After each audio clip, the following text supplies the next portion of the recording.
Pangulong Bongbong na kung mahina ang aking boses na mag-isa, ngayon nawa ay marinig mo ang sama-samang sumamo ng taong bayan.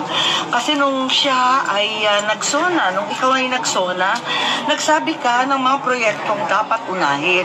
Ngayon sinusuway ka na ng mga ilang tao na akala mo siguro makakabuti para sa atin at para sa bayan.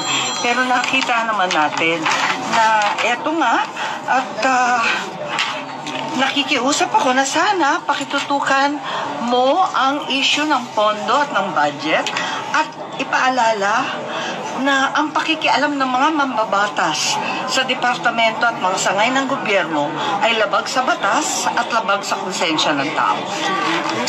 Sinisiguro ko sa taong bayan na hindi ako kailanman pumirma ng anumang papel hinggil sa budget ng 2025 o sa BICAM report na yan na nagsusulong na magbawas ng pera sa mga lehitimong proyekto.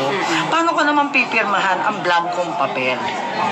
Ang 4Ps, ang balita ko, kasi yun naman ang datos na nasa akin dahil committee ko, 50 billion daw ang tinanggal sa 4Ps program. Ibig sabihin, 4.4 million na pamilyang Pilipino na sertipikado. Talagang totoong poorest of the poor.